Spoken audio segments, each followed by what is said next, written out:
दोस्तों चलिए आज की वीडियो शुरू करते हैं। दोस्तों वीडियो शुरू करने से पहले मैं आपको एक बात बता दूं कि आपने अभी तक हमारे इस चैनल को सब्सक्राइब नहीं किया हो तो नीचे पर आपको ग्रीन बटन में सब्सक्राइब करके लिखा रहा होगा, इसके ऊपर क्लिक कर लीजिए और साइड में नोटिफिकेशन बेल भी आएगा, उसको भी क्लिक कर लें ताकि आपको मिल सके हमारे अगले वीडियो की नोटिफिकेशन सबसे पहले और आप कुछ नया नया सीख सके। कुछ करिए नस नस मेरी खोले, हाय कुछ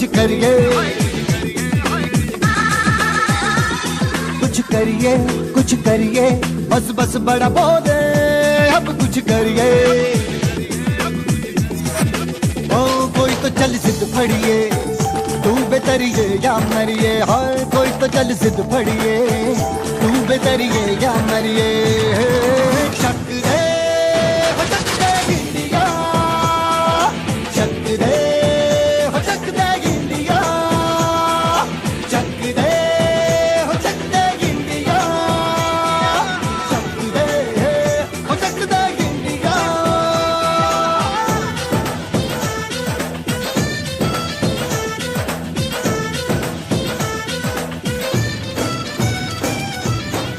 लड़ती पतंगों में, भिड़ती उमंगों में। गुड मॉर्निंग विद्यार्थियों। चैप्टर 13 गतिवाद એમાં આપણે આગળ વધીએ। લાસ્ટમાં તમે ભણ્યા હતા બોયલ અને ચાર્લ્સના નિયમના સમન્વયથી PV બરાબર μRT જેને કહેવાય આદર્શ વાયુ અવસ્થા સમીકરણ, જેમાં P પ્રેશર એટલે કે દબાણ છે, V વોલ્યુમ એટલે કે કદ છે, μ એટલે વાયુનો જથ્થો જેનો એક મોલ છે, R એટલે વાયુ નિયતાંક અથવા વાયુ અચળાંક, સાર્વત્રિક વાયુ નિયતાંક કહેવાય કેપિટલ R, અને T એટલે નિરપેક્ષ તાપમાન અથવા એને કહેવાય કેલ્વિન માપનવાળું તાપમાન। હવે આ દરેક રાશિના આપણે એકમ અને પારિમાણિક સૂત્ર પણ જાણીએ છીએ કે દબાણનું શું થાય, કદનું શું થાય, વાયુનો જથ્થો મોલ, વાયુના જથ્થાનો એકમ થાય મોલ, મોલનું પારિમાણિક સૂત્ર થાય m0 l0 t0 મોલ 1, બધું જાણીએ છીએ। આ સિવાય આપણે એવું કહેતા હતા કે એક અણુનું દળ, એક મોલ અણુનું દળ એને અણુભાર કહેવાય। તો પાત્રમાં m મોલ અણુઓ હોય એના દળને શું કહેવાય? છેદમાં 1 આ બેનો ગુણાકાર m ગુણ્યા mo, આને કહેવાય વાયુનો જથ્થો કહેવાય, આને કહેવાય એક મોલ જથ્થાનું દળ mo, એક મોલ વાયુના જથ્થાનું દળ એટલે અણુભાર। એક મોલ વાયુના અણુઓનું દળ, વાયુના અણુઓનું દળ એટલે અણુભાર, અને એક મોલ વાયુના પરમાણુઓનું દળ એટલે પરમાણુ ભાર। એક મોલ અણુઓનું દળ એટલે અણુભાર અને એક મોલ પરમાણુઓનું દળ એટલે પરમાણુ ભાર। એક મોલ અણુઓનું દળ જેને અણુભાર કહો છો એને સંજ્ઞામાં કહેવાય mo। તો m મોલ અણુઓનું દળ m ગુણ્યા mo એને μ કહેવાય। તો પછી આપણી પાસે એક મોલ જથ્થાનું દળ mo, તો μ મોલ જથ્થાનું દળ શું કહેવાય? μ mo કહેવાય, અને એને કુલ દળ, દળની નીચે દળ પ્રશ્નાર્થ, એટલે μ બરાબર શું થશે? m/mo થશે, આપણે જાણીએ છીએ। આ સિવાય આવું ભણ્યા હતા કે એક મોલ નું સંખ્યા કેટલી? એક મોલ અણુઓ હોય એની સંખ્યા કહેવાય નંબર ઓફ એવોગેડ્રો। તો μ મોલ અણુઓમાં કેટલી સંખ્યા હોય એને μ એને કહેવાય, આ બે ગુણાકાર એકલો છેદમાં, અને આ સંખ્યા એટલે કેપિટલ એટલે વાયુના અણુની કુલ સંખ્યા, તો μ બરાબર કહેવાય n/n, એને છેદમાં, તો μ બરાબર n/n। આથી એક w આવે, સમજો કે એક અણુનું દળ, અણુ એક ત્યારે દળ કહેવાય સ્મોલ m, એક અણુનું દળ કહેવાય સ્મોલ m. તો વાયુના n અણુઓ હોય, વાયુ પાત્રના અણુઓની સંખ્યા કેટલી હોય? Capital N. તો દળ કહેવાય કેપિટલ M. અને એક છેદમાં આવે આ બેનો ગુણાકાર છે N. હવે જરા ચેક કરીએ. એક અણુ હોય ને એનું દળ સ્મોલ m કહેવાય. એક મોલ અણુઓનું દળ હોય ને, એક મોલ અણુનું દળ એનું mo કહેવાય. અને વાયુ પાત્રના કુલ અણુઓનું દળ હોય ને એને કેપિટલ M કહેવાય. પછી એક મોલ અણુઓની સંખ્યા હોય એને Na કહેવાય, નંબર ઓફ એવોગેડ્રો. અને એક મોલ ને બદલે વાયુ પાત્રના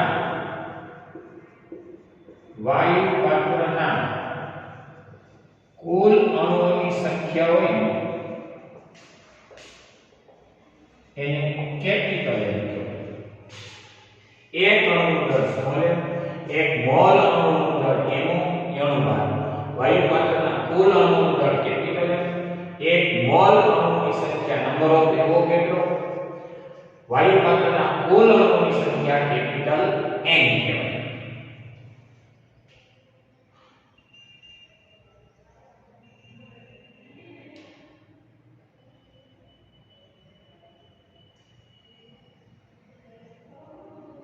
હવે ઊંધા કાચા કરીએ. n જેટલા અણુઓ હોય, કેટલા? n જેટલા અણુઓ હોય ત્યારે દળ m કહેવાય. તો Na જેટલા અણુઓ હોય ત્યારે દળ શું કહેવાય? છેદમાં n અંશમાં Na ગુણ્યા m. હવે આ દળને શું કહેવાય? વાયુ પાત્રના કુલ અણુની સંખ્યા કેપિટલ M હોય, આગળ જોડો, ત્યારે બધાય દળને વાયુ પાત્રના કુલ દળને m કહેવાય. તો Na એટલે કે નંબર ઓફ એવોગેડ્રો જેટલી સંખ્યા હોય. તો હવે દળને શું કહેવાય? આ દળને કહેવાય m. શું કહેવાય? mo. તો હવે આમ લખી શકાય કે m upon mo. આને આમ જવાબ દે n upon n. સમતુલ્ય સૂત્ર. n આમ કે n છે, m કેપિટલ m મોલ છે. એટલે n upon n તોય mu અને m upon n mo તોય mu. એક અને બે ને સરખાવો તો mu સરખા નીકળી જાય. વધ્યું n upon n બરાબર m upon m. જો થઈ ગયું. એટલે સરખાવો બાકીના વધે સૂત્ર બને. જોઈ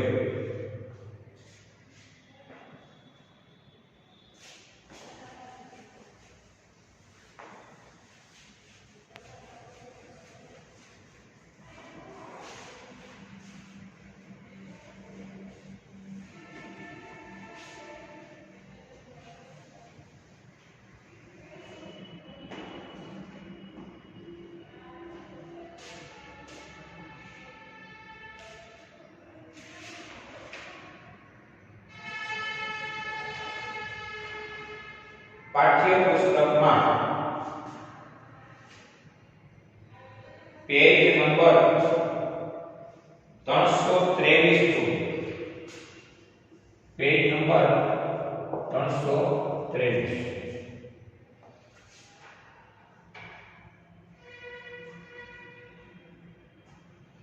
એમાં છે આદર્શ વાયુનું દબાણ.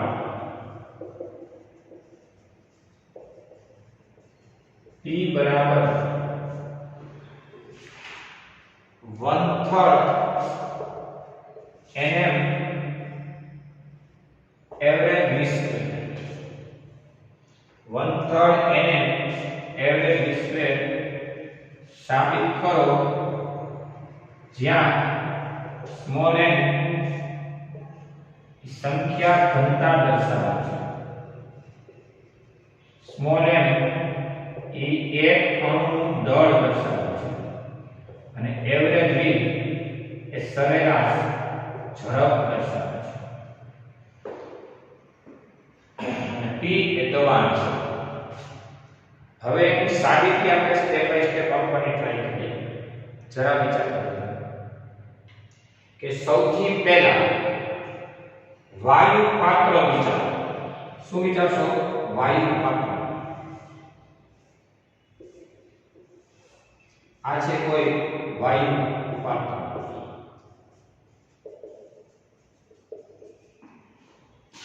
આ વાયુ પાત્રમાં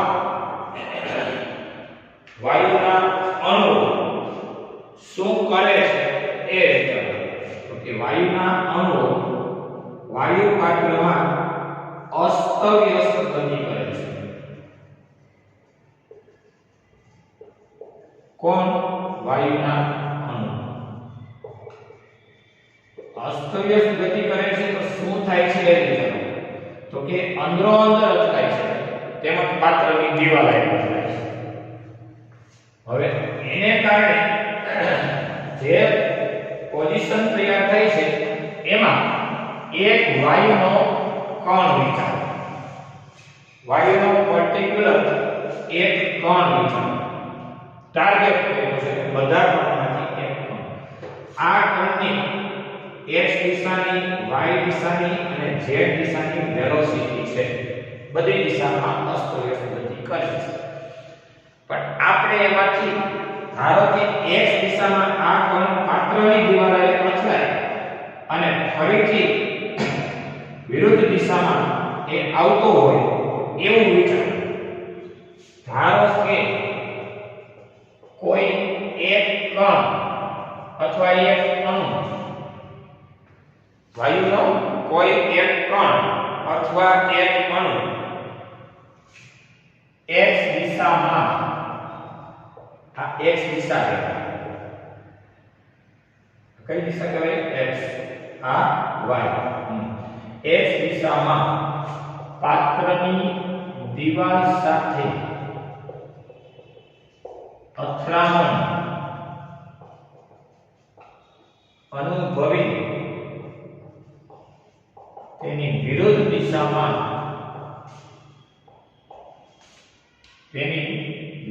દિશામાં પાછો ફરે છે એવું આપણે ધારીએ. તો પછી આ દિશાનો વેગ કહેવાય સ્ટાર્ટિંગ નો vx, પાછો આવે વેગ કહેવાય -vx. સદિશ રાશિ છે, આ ધન આ ઋણ. તો વેગનો ફેરફાર કહેવાય v2 v1. v2 એટલે -vx અને v1 એટલે vx, બે થઈને થાય -2vx. આ થયો વેગનો ફેરફાર.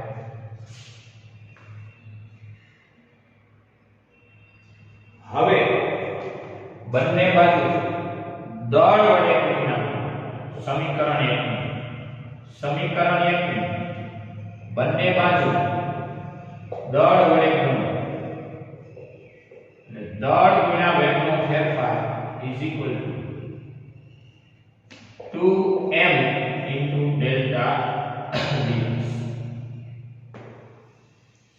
તો પછી દળ ગુણ્યા વેગનો ફેરફાર એટલે વેગમાનનો ફેરફાર, અને વેગમાનનો ફેરફાર કેટલો? તો કે 2m vx જેટલો. વેગમાનના ફેરફાર -2m vx delta dx એનું માન કાઢો પ્લસ 2m વેગમાનનો ફેરફાર 2m delta vx જેટલો થાય.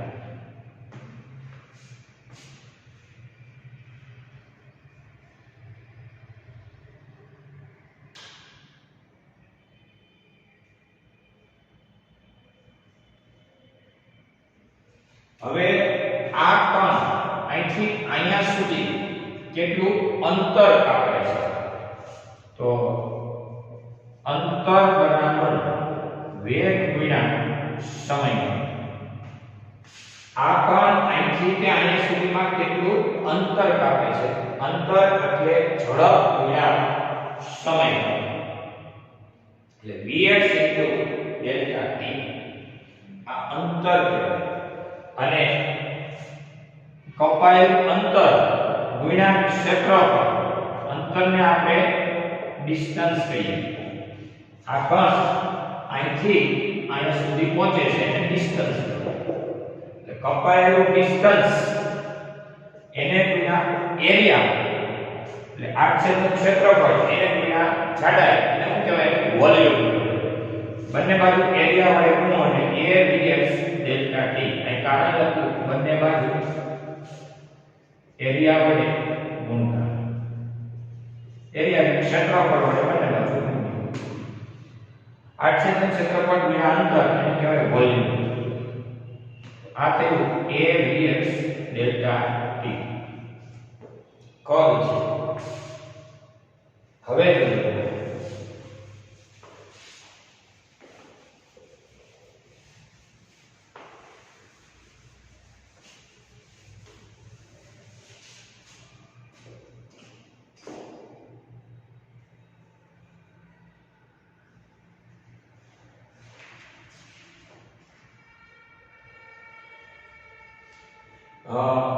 એકમ કદમાં રહેલા અણુઓની સંખ્યા, જેને કહેવાય સંખ્યા ઘનતા. સંખ્યા ઘનતા એટલે એકમ કદમાં અણુઓની સંખ્યા, અને સંખ્યા ઘનતા કહેવાય. તો આ કદ છે અને આ જે સંખ્યા છે ના ગુણોત્તરને કહેવાય સંખ્યા ઘનતા.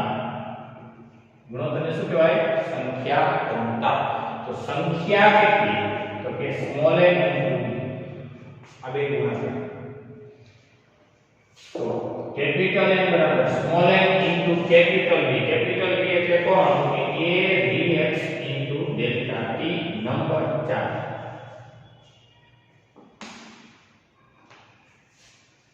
અહીંથી અહીંયા સુધીમાં વાયુના અણુઓની સંખ્યા.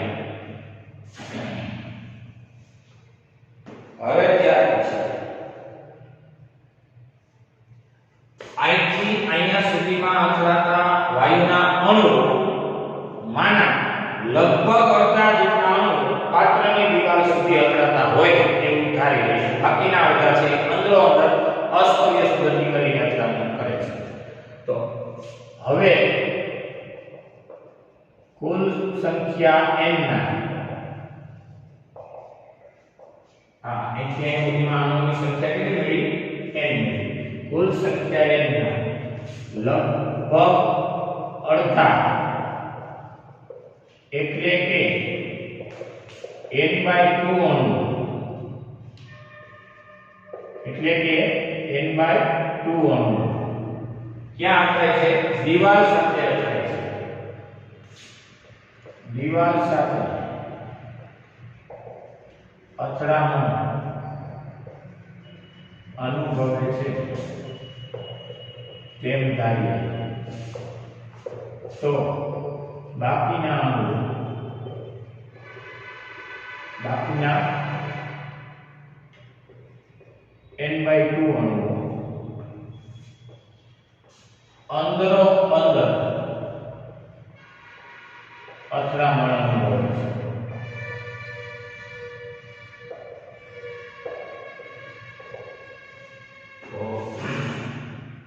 અડધા એટલે આને બાય. હવે પાત્રની એટલે આ જે તમારી વાયુ પાત્ર છે પાત્રની દિવાલ સાથે અથડાતા અણુઓની સંખ્યા is equal to 1/2 ને ગુણ્યા na dx ડેલ્ટા t. જી છે એને ગુણ્યા 1/2.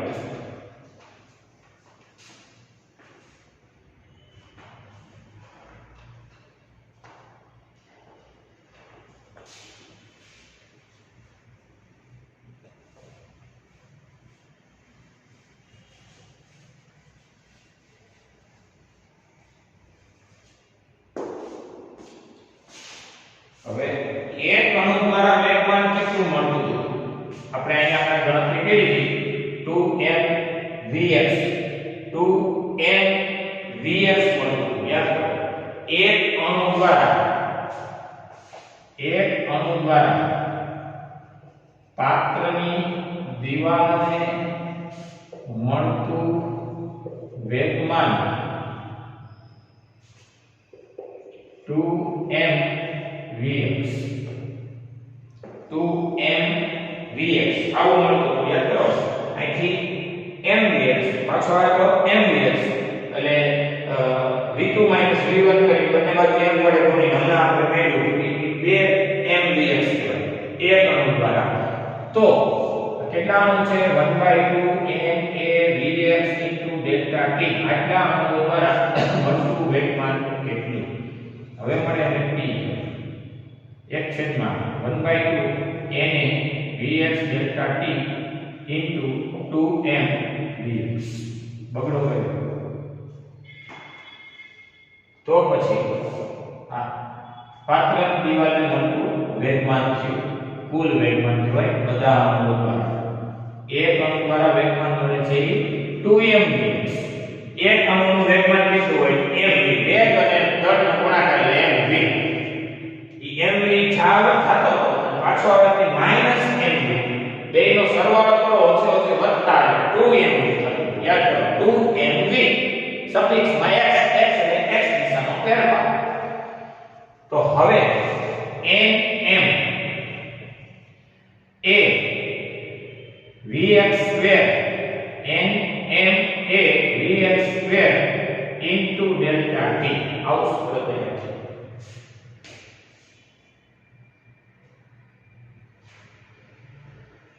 હવે ન્યૂટનના બીજા નિયમ પરથી ન્યૂટનના બીજા નિયમ પરથી dt dt અથવા તો વેગમાનના ફેરફારનો સમય એટલે આનું પણ ડેલ્ટા t ઉડી જાય એટલે વધે nm a vx square delta t વધે અને ડેલ્ટા p ડેલ્ટા t એને કહેવાય ફોર્સ અને શું કહેવાય ફોર્સ ન્યૂટનનો બીજો નિયમ આવતો હોય વેગમાનના ફેરફારનો સમય દર એટલે બળ બંને આને ટૂંકમાં ડેલ્ટા t ને ક્યાં લઈ લીધો છેદમાં એટલે p હતો અને છેદમાં ડેલ્ટા t જેને કહેવાય ફોર્સ એટલે બળ હવે nm a vx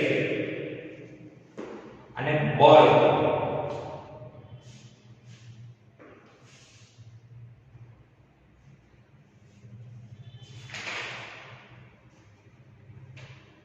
હવે એકમ ક્ષેત્રફળ ઉપર લાગતું બળ છે હવે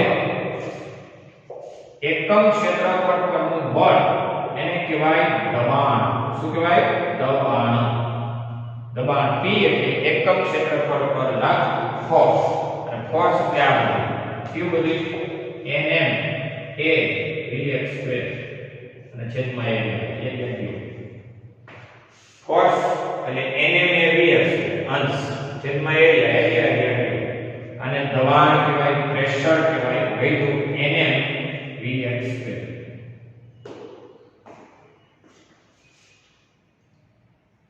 હવે વાત થઈ આપણી પાસે એવી સમજૂતી મેળવવાની કે આ વાયુના અણુ દરેક દિશામાં કુલ વેગ v બરાબર x દિશાનો વત્તા y દિશાનો વત્તા z દિશાનો ધરાવે છે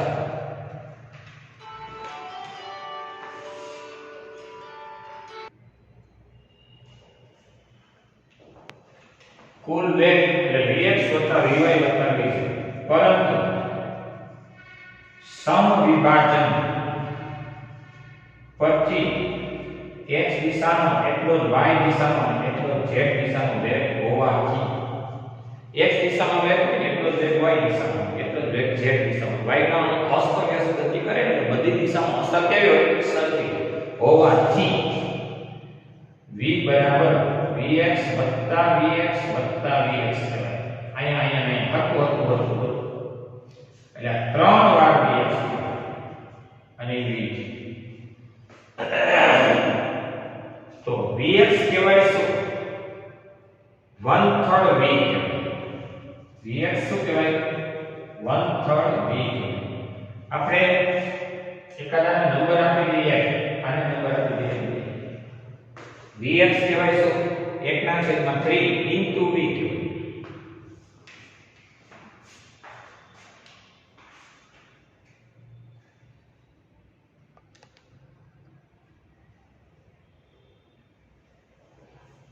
હવે આપણે બેને મૂકી દઈએ 1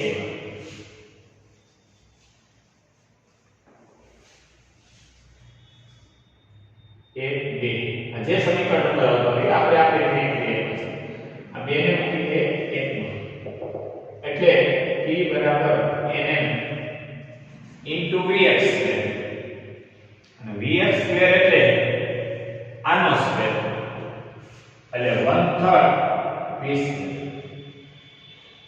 કારણ કે 1/3 નો વર્ગ કરો ને ભાઈ આનો વર્ગ કર્યો બંને બાજુ વર્ગ કર્યો તો 1/9 નો આવે આ તો આવે ને તો આમ લખાય 1/3 v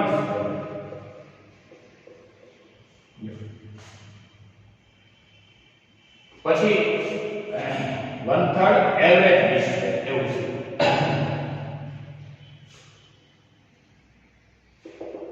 હવે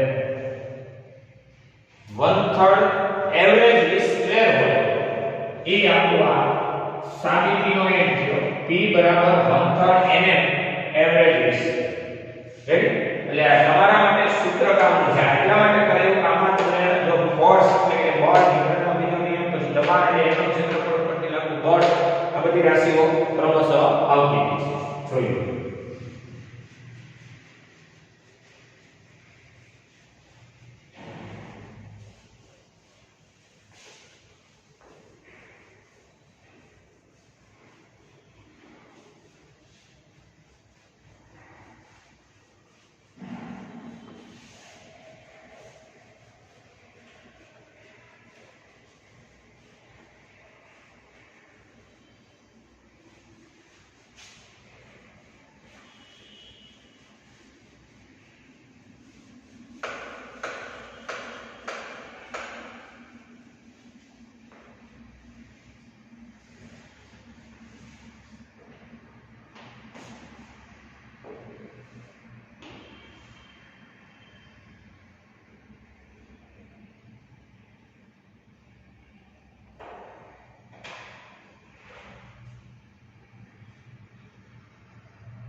ચલો વાયુનો એક અણુ બધી દિશામાં 1/2 kBt ઊર્જાનું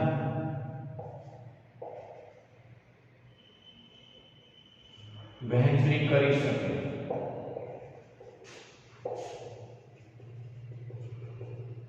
વાયુનો એક અણુ બધી દિશામાં 1/2 કેવીટી જેટલી ઊર્જાને વહેંચણી કરી શકે. એના આધારે કેમ આવે એની પણ સાબિતી છે, પણ તમારે સાબિતીની હાલમાં કોઈ જરૂર નથી. બૌદ્ધિકમાં સાબિતી છે, પાઠ્યપુસ્તકમાં એની સાબિતી છે, અને એની સાબિતી આપણી આગળ આપણે વાયુનું દબાણ 1/3 mm એવરેજ વિસ્ક્વેર પરથી એની ગતિ ઊર્જા 1.5 કેવીટી આપી શકાય. ગતિ ઊર્જા 1.5 કેવીટી છે એ મેળવી શકાય. આ એક સાબિતી છે, તમારા કોર્સમાં કામની નથી. તમે યાદ રાખી શકો કે વાયુનો અણુ બધી દિશામાં અડધો કેવીટી ઊર્જા વહેંચણી કરી શકે. હવે એક પરમાણ્વિક વાયુ 3 રીતે અથવા 3 દિશામાં ઊર્જાની સમાન વહેંચણી કરે. સમાન એને કહેવાય સમ વહેંચણી કરે, જેને એક પરમાણ્વિક વાયુ માટે સમવિભાજન કહેવાય. તો x દિશામાં એવરેજ ગતિ ઊર્જા એટલે અડધો કેવીટી, y દિશામાં એવરેજ ગતિ ઊર્જા એ પણ અડધો કેવીટી, અને z દિશામાં એવરેજ ગતિ ઊર્જા એ પણ અડધો કેવીટી. આ બધી અડધાનો સરવાળો કરો 3/2 કેવીટી. આને કહેવાય 1/2 m v² એવરેજ. એટલે એવરેજ v છે ને એમાં સમાવેશ થાય છે vx એવરેજ વત્તા vy એવરેજ વત્તા vz એવરેજ. એવરેજ v માં સમાવેશ થાય છે x દિશાની એવરેજ વેલોસિટી વત્તા y દિશાની વેલોસિટી એવરેજ વત્તા z દિશાની એવરેજ વેલોસિટી. પરંતુ આપણે જાણીએ છીએ કે x દિશાની એટલી y દિશાની અને એટલી શું હોય છે z દિશાની હોય છે. દરેક દિશામાં અસર કેવી હોય છે ઝડપની સમાન હોય છે. એટલે એક પરમાણ્વિક વાયુ અણુ 3 રીતે એટલે x દિશામાં y દિશામાં અને z દિશામાં અસ્તવ્યસ્ત દિશા 3 ગણે નહીં 3 કાર્ટેશિયન યામાક્ષો. કાર્ટેશિયન યામાક્ષોમાં x દિશા એને લંબ y દિશા અને એને લંબ એવી z દિશા ગણે. તો ત્રણેય દિશામાં ઊર્જાની સરખી વહેંચણી એને કહેવાય સમવિભાજન. તો હવે આ રીતે કહી શકીએ કે એક પરમાણ્વિક અણુ દરેક દિશામાં અડધો કેવીટી ઊર્જાનું ઉત્સર્જન કરી શકે. એટલે બધું થઈને થયું 1.5 કેવીટી અને 1/2 average vx², 1/2 average vy², 1/2 average vz² બધી રીતે કહેવાય 1/2 m average v². Ready? T એની એટલે તાપમાન દર્શાવે છે.